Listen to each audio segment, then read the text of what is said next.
le preguntaba, ¿ganó el gobierno esta batalla que los devaluadores prácticamente le exigían desde la tapa de algunos diarios, devalúe, cambie de ministro, sí. o todavía está...? No, yo creo que ese tiempo lo superamos.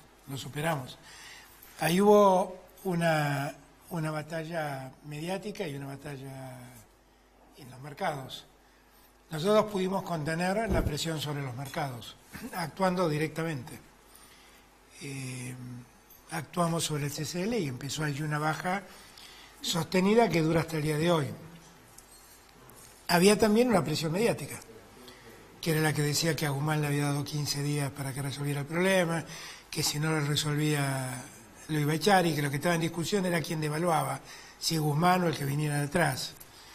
Y todo eso nosotros, como estamos muy convencidos de lo que estamos haciendo, bueno, le pusimos el pecho a las balas y allí fuimos, y lo fuimos resolviendo. Ahora, lo que yo decía es que yo creo que vamos a lograr una plena estabilidad en cuanto tengamos el acuerdo con el fondo. ¿Y cómo viene eso? Viene muy bien, viene muy bien. Lo que pasa es que... Ya nos hemos olvidado que ustedes arreglaron el problema que claro, también le dejó Macri claro, frente a los bonistas y a los acreedores externos, así ¿no? es. Que eso fue también una dura puja desde del propio día de diciembre que usted asumió, que cuando yo hablo con muchos presidentes de otros lugares del mundo, y ellos están muy impresionados que hayamos podido arreglar el problema de la deuda en el medio de la pandemia. Somos casi un caso único. Y aquí en la Argentina pasó casi inadvertido, porque además quieren hacerlo pasar inadvertido.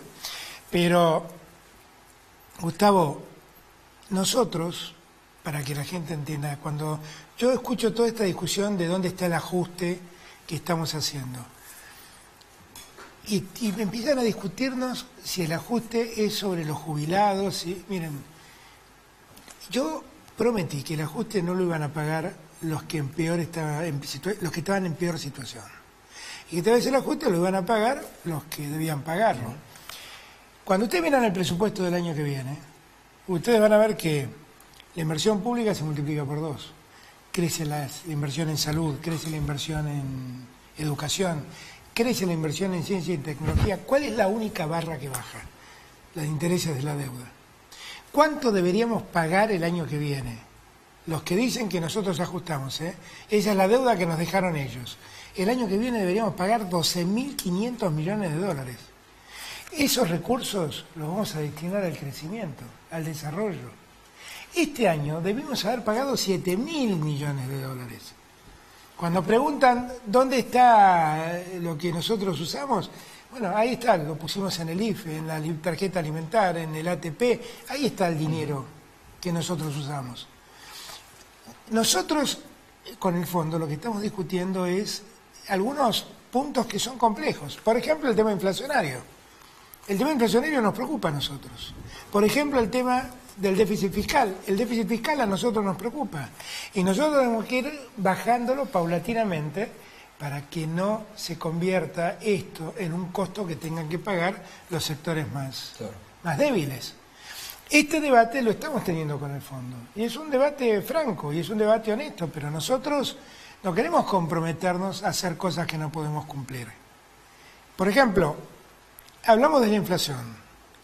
Y se quejan de la inflación los que nos dejaron 58 puntos de inflación. Que va a ser 20 puntos menos prácticamente. Más o menos, más de 20 puntos. Más de 20 puntos. Ahora, es cierto, todavía tenemos una inflación alta, del orden del 34%. ¿Qué estamos previendo para el año que viene? Bajar 5 puntos la inflación. Y el objetivo que queremos es ir bajando de a 5 puntos la inflación año tras año, porque la inflación subirla es una pavada, bajarla es dificilísima. Exacto. Es dificilísima. Y eso tenemos que trabajar todos en conjunto. Santiago hoy estuvo trabajando, Santiago Cafiero estuvo trabajando con Guzmán hoy toda la tarde para organizar un sistema de ver cómo los precios no se nos desmadran el año que viene. En un momento, además, donde la situación es muy compleja, porque llevamos mucho tiempo sin aumentar tarifas de luz y de gas, se nos quejan las telecomunicaciones porque quieren aumentar para los celulares, para la televisión por cable, para internet. Pero el peor problema que tenemos es que los alimentos el precio internacional de los alimentos tiende a subir de un modo importante.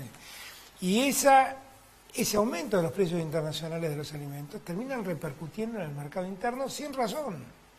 Y ahí tenemos que hacer un acuerdo con los productores de alimentos, para que esto no nos pase, porque los productores de alimentos producen en pesos, pagan sueldos en pesos, no tiene nada que ver cómo varía eso y cómo varía en términos de dólar. No tiene nada que ver. Y eso tenemos que trabajarlo. Para nosotros la inflación es un problema a atender, es un problema a resolver. Recuerdo que en toda la pandemia, con todo lo que hicimos, hemos bajado más de 20 puntos la inflación en relación a lo que heredamos el año pasado. Ahora, ¿cómo? Esto es importante lo que usted marca, porque el tema precios, yo le decía a usted, ¿no? Es lo que diariamente escuchamos, que la gente se queja mucho, ¿no? De cómo aumenta el precio de la carne ahora. Y claro, yo le presto... Se han hecho los acuerdos para que estos cortes más populares... No, y yo lo que le pedí a Culfas es que, por favor, involucremos más cortes, no solamente 3 cortes. Claro. Porque nosotros en el año 2007 hicimos un acuerdo con los productores de carne y logramos que alrededor de 11 o 14 cortes, no me acuerdo cuánto eran, entraran en un sistema de precios cuidados y en todo caso los cortes premium, el lomo y demás, bueno, eso sí... Lo que pasa es que se está viendo mucho, me parece, para exportar, ¿no? No, claro, es que los precios de los alimentos están creciendo significativamente afuera. Ahora, ¿este acuerdo se puede alcanzar o porque también este acuerdo supone debemos, que el año próximo debemos, habrá recuperación del salario? Este acuerdo debemos alcanzarlo. Nosotros queremos que el año que viene el salario se recomponga en términos reales alrededor de 4 puntos. Ese es el objetivo que nos hemos fijado. Es decir, tratar de que cuando termine el año se cobren 4 puntos más que la inflación, que eso pueda llegar a todos.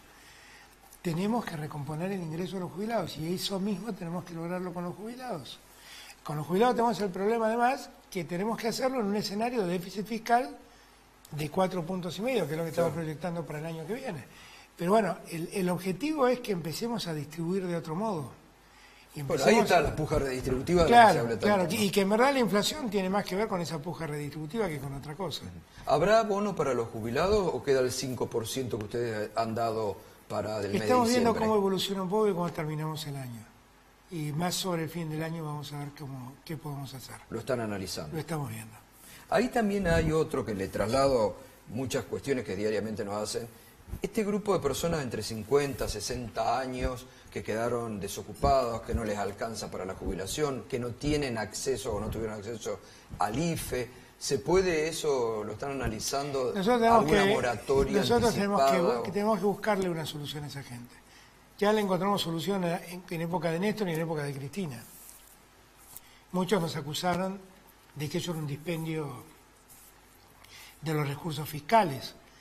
Pero bueno, son argentinos. Pero la realidad es que son argentinos que están quedando a la deriva, que no consiguen trabajo por su edad y que perdieron su trabajo en el medio de esta crisis de la pandemia. Lo que no vamos a dejar nosotros es abandonado a nadie, eso no lo vamos a hacer. No lo vamos a hacer porque yo insisto, mi primera obligación es con los que peor están. Esa gente está entre los que peor están, porque quedaron a la deriva en un mundo dado vuelta. Y esa gente quiere auxiliarla y tenderle una mano. Y el secreto es ver cómo subimos al escenario de lo público, al escenario nacional, al escenario social, a todos los que han quedado hundidos en el pozo de la pobreza. Ahí recién usted tocaba otro tema que fue también parte del conflicto con algún grupo mediático, que fue, bueno, cuando se declararon servicios esenciales, servicios públicos, congelaron las tarifas de televisión por cable, internet y el servicio de celular. ¿Se va a poder ampliar a empresas que no participan ahora, que podrían prestar estos servicios? En verdad yo lo que busqué con esa decisión es mejorar la competencia. Pues es una competencia muy cerrada, ¿no? ¿Y miren, lo logró? Y estamos intentándolo. Estamos ahora buscando la reglamentación que podamos reglamentar esa ley y que... Porque tenemos entendido que hay operadores o otras empresas internacionales que podrían prestar, que lo prestan al servicio en punto, pero que en la capital federal no ingresan porque el monopolio de una o dos empresas no le permite. Nosotros tenemos diferentes realidades. El otro día hablando con uno de los representantes de una de estas empresas, me decía que los celulares no pueden ser servicios públicos. Y entonces yo le explicaba, escúchame, la telefonía fija, ¿qué tiene que ser? No, la telefonía pública es un servicio público. Pero la telefonía fija, perdón, La telefonía fija. es un servicio público, me dice él. Pero si la telefonía fija es un servicio público, que ha caído en desuso porque todo el mundo tiene celulares, total. ¿cómo los celulares no van a ser un servicio público? Esto es lo inexplicable, absolutamente inexplicable. Aún así, en la telefonía celular, la verdad es que hay una competencia bastante razonable. O sea, es un mercado dividido entre tres grandes actores. No doy marcas, pero son entre tres grandes actores. El problema aparece con con el cable, por un lado, y con la banda ancha de Internet por el otro. Porque ahí hay situaciones de posiciones dominantes muy claras. Y hay trampitas, qué sé yo. Están los que han distribuido el cable por postes y que han conseguido estas empresas que los municipios dispongan que los nuevos operadores tienen que hacerlo, la distribución del cable subterráneo. Eso cuesta 60 veces más la inversión. Y yo lo que busco es que seamos parejos para todos. Si uno puede hacerlo aéreo, todos pueden hacerlo aéreo. Y si no, lo tienen que hacer todos subterráneo. Y lo que busco es que el dueño de los postes haga lo que hacen en todo el mundo, le alquilen sus postes a sus competidores. O sea, cobra un adicional por alquilar los postes y permite que sus competidores por esos postes pasen los cables. Porque yo lo que me doy cuenta es que hay lugares donde el dueño de esos postes no permite acceder a sus competidores. Y no. Y entonces allí la competencia desaparece. Claro. Entonces yo lo que busco es que la competencia allí se libre realmente y que se compita. Recién marcaba, bueno, un tema que va a ser, creo, el tema del 2021. ¿Tienen definido ya el esquema de cómo va a ser los aumentos tarifarios para los servicios públicos? Estamos trabajando en eso. No quiero anticipar mucho, pero lo que creo yo sí... Miren, desde Néstor en adelante, también lo intentó Cristina, nosotros siempre quisimos diferenciar tarifas, porque no todo el universo de usuarios es igual. Hay gente que necesita los servicios y están en condiciones de mucha precariedad para poder pagar esos servicios. Hay un universo de gente mayor, que son sectores medios, que pueden pagar una tarifa razonable, que se ajuste razonablemente, no una tarifa dolarizada como la que estaba. Y hay gente que puede pagar la tarifa plena, porque tiene muchos recursos, porque viven en casas muy grandes, porque esas casas demandan mucha energía. Nosotros no podíamos discriminar, porque no había criterios de discriminación objetivos. Venía alguien y decía, no, discriminemos por la zona. Entonces, el que vive en el Bajo Flores paga una tarifa social y el que vive en Palermo paga una tarifa plena. Pero en Palermo está lleno de departamentos de un ambiente, totalmente, de gente de clase media, claro, que vive de un sueldo. Pagar, exacto. Bueno, entonces, si no podemos hacerlo por distribución geográfica, hagámoslo por consumo. Pero la verdad es que los barrios más pobres consumen en invierno mucha energía eléctrica, porque es la forma que tienen de calentar los ambientes. Entonces, lo que ahora tenemos, gracias a la pandemia, es que hemos podido conocer quién es quién. Y ya sabemos quiénes son los que reciben planes, quiénes están en una situación de debilidad económica. Sabemos quiénes son los que viven de un sueldo, porque la ATP nos permitió conocerlos. Y podemos saber cuáles son los ingresos que tienen. Y sabemos quiénes son las grandes fortunas y los que pueden pagar una tarifa plena.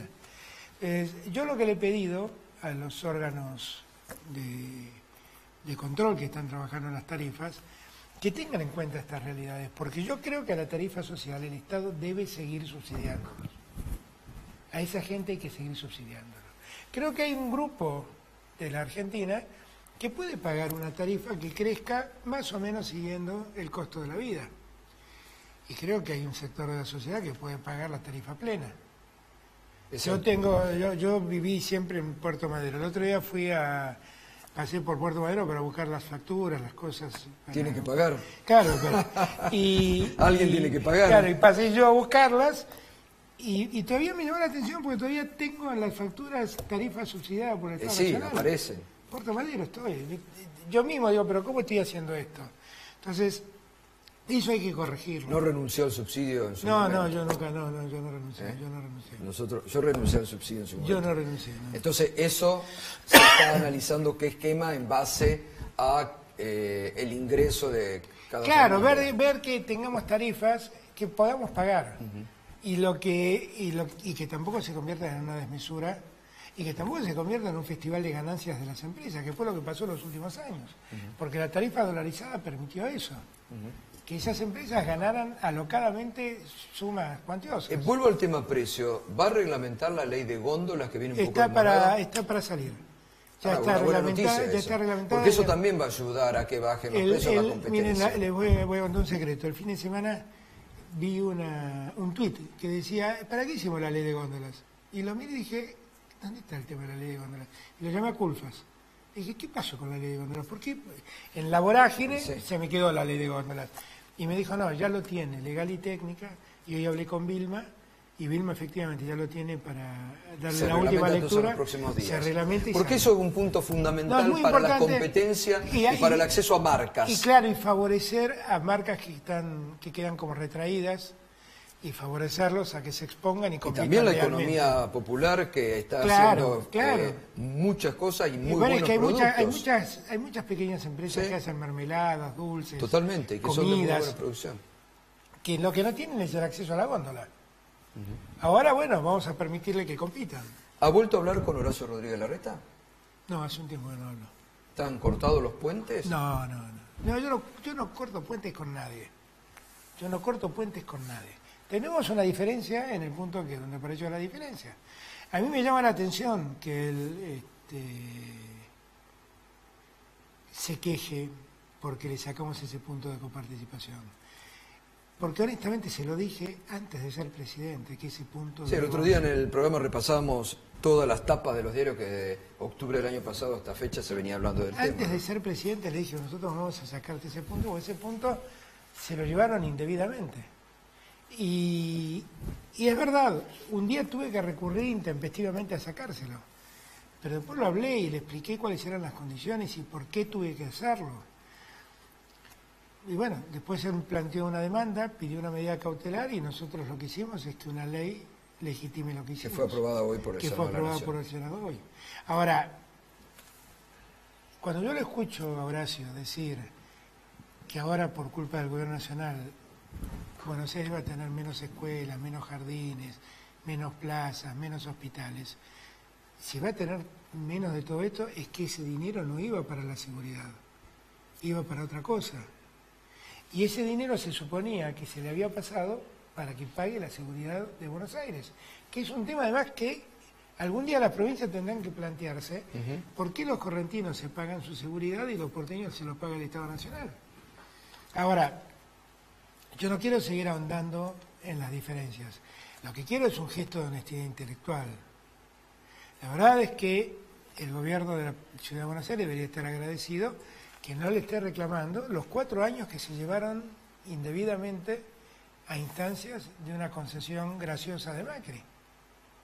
Obviamente no le voy a reclamar ese pasado, porque le generaría un caos fiscal, pero por favor. Hoy, ¿cómo siente que es la oposición que tiene mayoritariamente? ¿Es No, una no, oposición yo- salvaje, no, yo- irracional? No, yo lo que ¿Se ha siento- mejorado con algunos núcleos de esa oposición la relación? Yo siento que con los gobernadores podemos seguir trabajando juntos y trabajamos bien. Y esto lo incluye Horacio Rodríguez Larreta. Creo que podemos seguir trabajando bien. Creo que en el Congreso hay como una actitud de mayores rispideces, donde hay una propuesta más confrontativa y que tiene que ver con que no gobiernan. Y entonces creen que la mejor forma de hacer política está en obstruir. Bueno, no sé, eso lo terminará juzgando la ¿Cómo gente cuando definiría vengan este las primer año elecciones. de su gobierno? Yo tengo que ser franco, yo estoy muy satisfecho de lo que hicimos, porque la verdad fuimos unos guerreros contra la adversidad. Nos tocó el peor escenario. Y la verdad cuando uno revisa que terminamos el año y la gente nos acompañó y la gente fue consciente de la dimensión del problema y pudimos llevar salud a todo el que nos reclamó atención sanitaria y no hemos tenido un solo episodio de saqueos, de levantamientos sociales. Hace 2 semanas atrás, Juan Carr era su cumpleaños y me invitó a su casa a comer con su familia. Y fui a comer con él. Y él me decía, nunca vi tanta asistencia del Estado en mi vida hacia los sectores. Por eso a veces no se entiende algunos reclamos de grupos sociales que son afines al gobierno, pero que pareciera que no admiten no los entiendo, esto, ¿no? No los tienen con nosotros la severidad que no tuvieron con otros. Pero además, la verdad es que yo no he hecho nada excepcional, he hecho lo que debía hacer, que es garantizar que todos los argentinos tengan comida.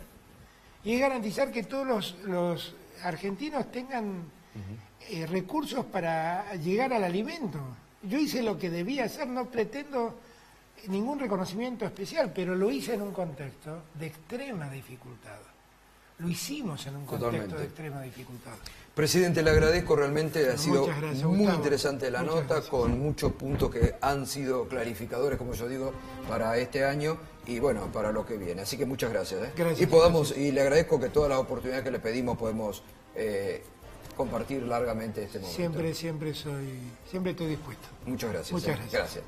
Muy bien, hacemos la pausa y seguimos con Juan y David Cufré desde Estudios.